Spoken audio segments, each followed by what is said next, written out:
Welcome to my channel, Relaflix. In today's video, we will be enjoying an action drama film, entitled The Woman King. There will be spoilers ahead, chill out and enjoy.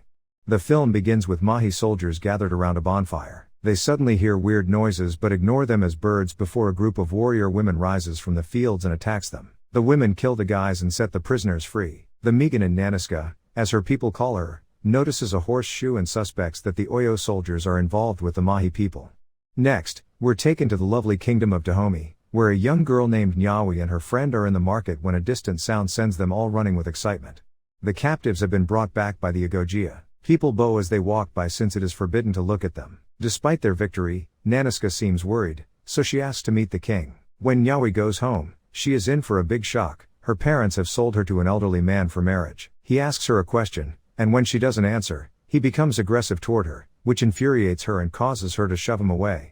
He erupts and walks away. Because he is so angry, Niawi's father drags his daughter to the palace and delivers her to the king. Agojie, one of the Agojie, takes her in. Niawi is shocked by the scene of women training. The Agojie raided Mahi, and the Oyo soldiers go there. Their general Oba is enraged. King Gezo of Dahomey makes his way to meet with his counselors. As he passes, he greets his wives. As the king's guard, Naniska is there awaiting his arrival. Shantae, one of the wives, is jealous of Naniska's ability to openly approach the king while wearing battle gear. She is quickly put in her place by the king's attendant. In council meeting, the king shows the horseshoe Naniska discovered and chooses to stop paying tribute to the Oyo Empire. He also decides to pursue emancipation for his people, especially considering that the Oyo kingdom is now having feasts with their enemies. He is advised against doing so by Megan, a council member, because it could start a war. In order to preserve peace and prosperity, he suggested they continue paying the current tribute. According to Naniaska, the Agojie can protect Dahomey from the Oyo Empire, and what makes them wealthy is the sale of their captives to Europeans. However, they are unable to continue because what happens when they run out of captives? She believes that they should sell palm oil and gold instead. Although there are many opponents, the king will listen to Naniska if she can show that oil can be produced. In the following scene, the new recruits are instructed on what is expected of them and offered one last opportunity to withdraw if they want. While some women leave, Niawi appears to have settled in. Agojie prowls around the area, trying to put some fear in Niawi so that she will respect her. After giving her the order to take a shower, she leaves. In the shower, Naniska meets Niawi. They start talking, and she says she's only 19 but is willing to serve in the army. According to Naniska, stubborn girls like her usually fail when brought here. On the first day of training, ropes are given to the females. When Naniska overhears Niawi muttering that a rope is not a weapon, she hands her a sword and orders her to chop off the head of a dummy. Of course, Niawi fails. After cutting off the head with the sword, Naniska instructs the woman to resume roping. The training continues, and Niawi struggles to keep up. The Agojie and the men engage in a small competition to see who can withstand pain the best, and the Agojie wins. During training, Niawi and her new mates Fombe and Ode act mischievously and are punished. Niawi takes blame. Naniska is somewhat intrigued by the trick, but she becomes enraged by Niawi's sharp words and nearly banned her from the Agojie. Agojie runs into Niawi and warns her to be careful around Naniska, especially because she might be the first woman king they've had in 1,000 years. Amenza pays a visit to Naniska after she is startled awake by a dream. She recalls the disturbing dream she just had, which Amenza attempts to interpret with some help. Later, Naniska is walking by and hears a sound. She investigates and discovers Niawi working out in the middle of the night. The following day, the Dahomey people gather in joy, which is interrupted by Oyo soldiers. General Oba, who is with them and is familiar to Naniska, and she seems shocked and irritated. Oba, on the other hand, doesn't seem to remember her. They arrive to pay tribute to their empire. The Oyo soldiers complain that the tribute is small and want 40 Agojie as compensation or the port will be closed to trade with the Dahomey people. The king agrees to give him 20 Agojie despite the fact that the port is Dahomey's. Some of Oba's men remain behind to feast on his behalf. Niawi is one of the 20 Agojie that Naniska chooses. Later, Naniska is found shaken by Amenza. It appears that the general assaulted her in the past and left a significant scar. A new Brazilian trader arrives at the port of Ueda. He seems unhappy with the presence of slavery. As the Brazilian trader is exploring the area, the Agojie shows up. The general greets them, believing they have brought him what he has requested. Instead, they offer the heads of the men the general has left in Dahomey. They arrive with a message from the mighty king, who does not submit to anyone. After their display, they escape, but Naniska fights the general. Niawi sees this and returns to help. She manages to knock down the general, and they both flee while Oyo soldiers chase them. Naniska and Niawi jump into the sea, where their sisters await. As soon as they arrive at land, Naniska lashes out at Niawi for not following the plan. She warns her not to act alone because the Agojie family always work together. She tries to defend herself, but Agojie stops her. Amenza quietly approaches Naniska and accuses her of abandoning the plan, but Naniska responds that her plan was to assassinate the general. Back at the palace, Shantae makes an attempt to convince Naniska that they share a common interest in the kingdom, but she is quickly exposed by her deceitful tactics. As Naniska leads the king through the oil production facility, her strategy for increasing production appears to be successful. Niawi goes to sharpen her sword at the waterfall. The new merchant was also there for a bath in the waterfall. Niawi takes his clothes and tells him to return to Ueda naked, much like the slaves he trades. He says that he is one of them, a Dahomey. His mother is a Dahomey and father is white. He was on his way there when he decided to take a bath. Niawi gives the man his cloth back and he introduces himself Malik. Niawi is fascinated by the necklace around Malik's neck. While she examines it, she is scared and leaves when Malik's partner arrives. They pay King Gezo a visit and give him gifts. When he learns Malik is part Dahomey, he especially welcomes him. King Gezo also invites them to join him when the Agojies in training take their final test. When the challenge starts, Niawi is unflappable. She pushes through the thorny bush but returns to save her companion who is trapped there. Even so, she makes it to where the others are and succeeds. She performs beautifully, and the king and everyone else are so impressed that Gezo personally welcomes her to the king's guard.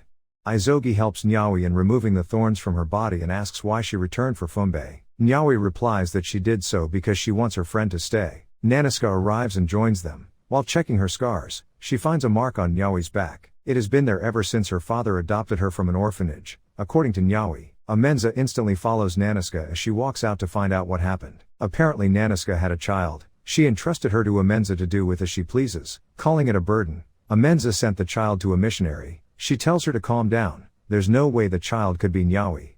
After Shantae informs him of the palm oil production, the merchant tries to persuade King Gezo to reverse his decision to end the slave trade. In the meantime, Malik wanders around the palace. When Niawi sees him and approaches to speak with him, Malik invites her to meet him outside the royal walls after nightfall. The girls take their blood oath that evening to complete their initiation into the Agojie. It appears that Agojie has warmed up to Niawi. She questions her about Malik. She says that she saw him wave to her at the contest. Agojie reminds her that love makes one weak and that she should not give up her power. Later, after sneaking out to visit him, he tells Niawi that General Oba is hatching a major plan for Dahomey. They just sit and talk for a while. Before leaving, Niawi gives him a special stone and takes his sword as a memory of him. Niawi goes to Naniska to tell her what she heard, but Naniska reprimands Niawi for seeing a man and warns her not to think that she is too special to be expelled from the Agojie.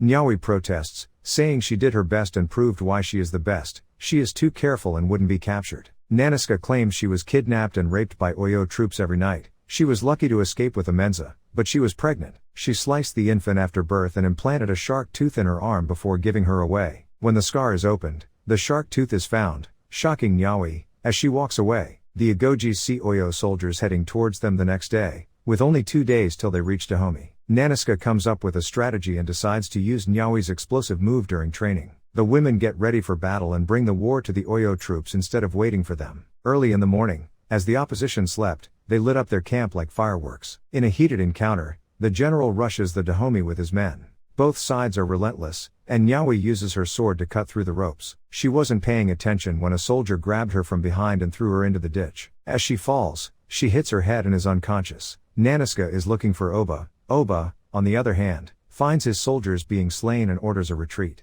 As they leave, the Oyo troops carry a few hurt Agojie. Fumbe and Niawi were taken from the Agojies aboard Oba's train. Fumbe is advised by Niawi to escape the cart and run for her life. Meanwhile, she and the others are being transported to Ueda, where they aim to sell them to traders. Agojie is brought in not long after. Her arm is broken and she is helpless. She tells them to cut their throats in order to avoid becoming slaves, like Naniska advised, but Niawi is not one to give up on life.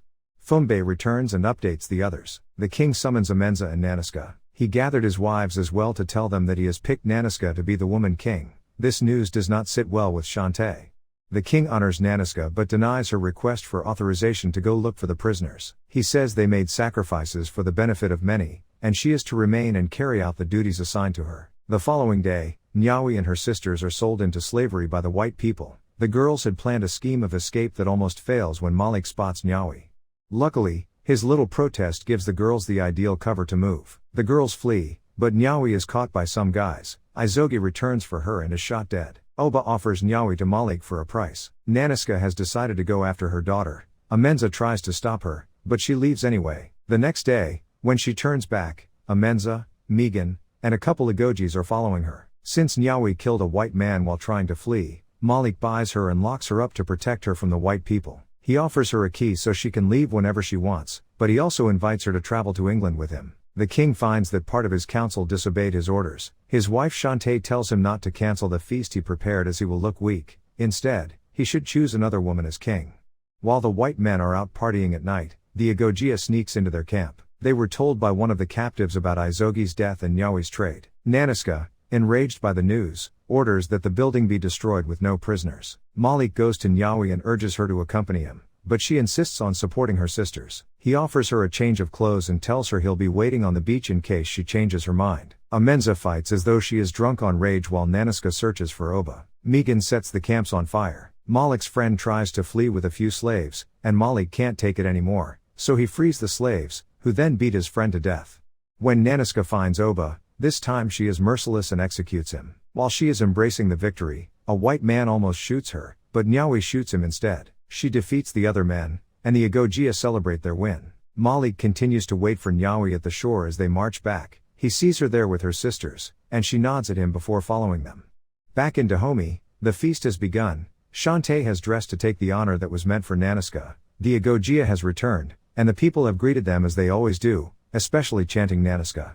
This makes Shantae feel ridiculed. For disobeying the king's order, Naniska gives the king her sword in exchange for giving up her command. Following a moving speech to his people, King Gezo bestows on Naniska the title of Woman King so that they might jointly rule the country in line with their long-standing traditions.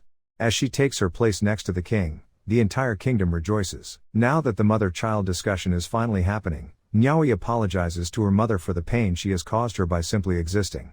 Naniska also feels bad about having given her away. In the following scene, Niawi asks her mother to dance, and the two of them reunite. Thanks for watching. Please subscribe to our channel to get notified whenever we publish the next recap. Till then, take care. See you next time.